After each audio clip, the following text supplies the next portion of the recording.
The question of how good people become bad may seem simple at first, but when explored more deeply, it reveals one of the most complex aspects of human nature. We all know people who, at some point, were examples of kindness, generosity, and empathy, and perhaps you've even wondered, how can these people, who seem to be so dedicated to doing good, suddenly make decisions that destroy their own lives and the lives of others? How can someone who has always strived to be a good person suddenly start acting in a harmful, selfish, or even cruel way? To understand this, we need to examine how the human psyche, influenced by a series of internal and external factors, can lead to this transformation, often in a way that is imperceptible. First, it's important to understand that people are not inherently good or bad. Human morality is complex, multifaceted, and, in many cases, fluid. Human behavior is shaped by a combination of biological, psychological, and social factors, meaning that goodness and badness are not fixed or immutable qualities, but rather expressions of a human being who can be altered by circumstances and experiences. Good people can, indeed, make decisions that are not so good, but the key here is that this process does not happen suddenly. The transformation of a good person into something more negative is gradual and often imperceptible, both to themselves and to those around them. One of the main reasons good people can become bad has to do with social pressure. Humans are, by nature, social animals, and their identity often depends on how they are perceived by others. When a person is constantly exposed to an environment where selfishness, extreme competitiveness, and manipulation are the norms, they begin to adopt these behaviors as their own form of adaptation.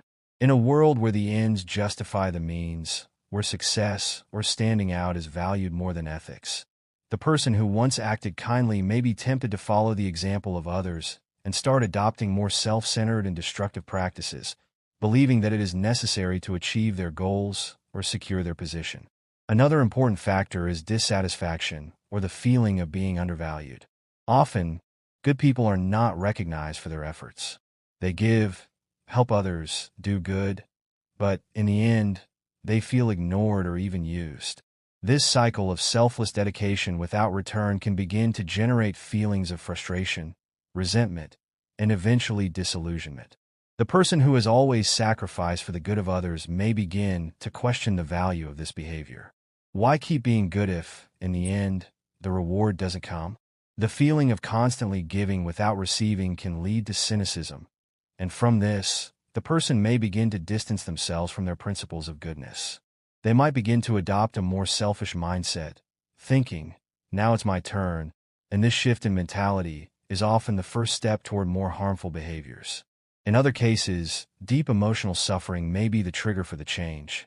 When a person experiences a significant loss, trauma, or humiliation, they may begin to shut themselves off from the world and adopt a defensive stance. In this process, the person, who was once empathetic and altruistic, begins to develop a self-protection mechanism that leads them to adopt tougher attitudes. This happens because pain, when not dealt with or processed in a healthy way, can generate a belief that the world is unfair, and therefore, the person must protect themselves at all costs. They may start to withdraw from others, stop caring about their needs, and even begin to harm those around them, without realizing that this shift is, in fact, a reaction to their own internal suffering. When someone is placed in a position where they have the power to control or manipulate others, the consequences can be devastating. Power has a unique ability to corrupt. Even the most well-intentioned people, when confronted with the possibility of gaining or maintaining power, may begin to change their attitudes and behaviors. When someone feels in control, that their actions have no repercussions, or that they can do whatever they want without being questioned, they begin to lose their connection to morality. The feeling of invulnerability, of being immune to consequences, can trigger selfish and even cruel behavior.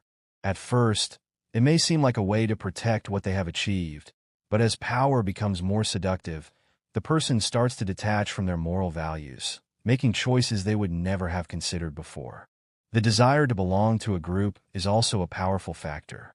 The need to be accepted, to be part of a community, can make a person abandon their original values to align with others. People are shaped by the influence of those around them, And when someone joins a group that holds morally questionable beliefs or behaviors, that person starts to adopt those beliefs as their own. Belonging to a group offers security and validation, and often, people who seek this sense of belonging end up sacrificing their own convictions. This is particularly dangerous when the group has a culture that normalizes the abuse of power, lack of empathy, or manipulation. The good person, upon joining this group, begins to distance themselves from the virtues that once defined them, until eventually they become part of the problem. Rationalization also plays a crucial role in this process. When someone starts adopting harmful or selfish behaviors, it's common for them to look for ways to justify their actions. Rationalization allows the person to preserve their self-image as a good person, even when they're doing something wrong. This justification is often done unconsciously, as a way to ease the guilt and discomfort caused by their own choices. I had to do this to survive. No one else would do it for me. It's a unique situation. The rules don't apply here.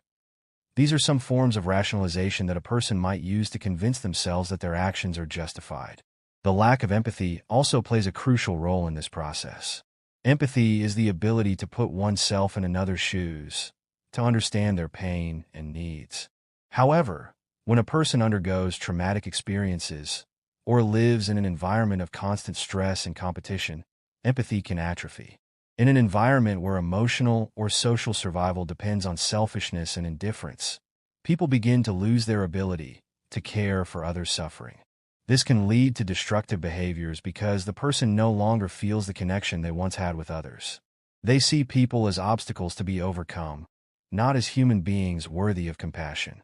Fear is another determining factor.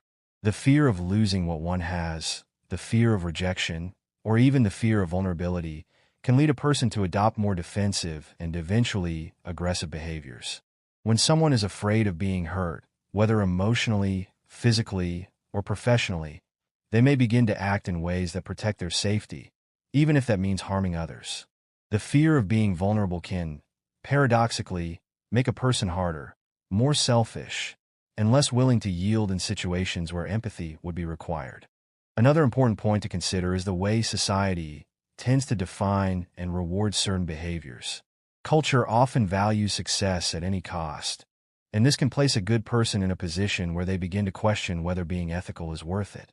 When success, money, or fame are seen as life's highest goals, the person who wishes to achieve these goals may start sacrificing morality for self-benefit. In a world where competition is relentless and being better than others is highly valued, virtues like generosity, kindness, and compassion are often seen as weaknesses. This leads to the conclusion that the only way to succeed is to let go of the virtues that make us human and adopt more aggressive or insensitive behaviors. However, the good news is that this transformation is not irreversible. The key to reversing this process lies in self-awareness. When a person realizes they are drifting away from their principles, they have the capacity to make conscious decisions to get back on track. Introspection, deep reflection on the impact of one's actions, and seeking professional help are powerful tools to reverse this trajectory. Therapy, for example, can be a way to recover empathy and reconnect with the values that define a person as good. Self-knowledge and the willingness to change are the first steps in regaining integrity and reconnecting with what truly makes us human. Often, the greatest obstacle to this transformation is denial. The person who sees themselves acting selfishly or cruelly may resist the idea that something has changed within them. This process of denial can last a long time, but awareness and acceptance of personal responsibility may be exactly what is needed to take the first step toward change.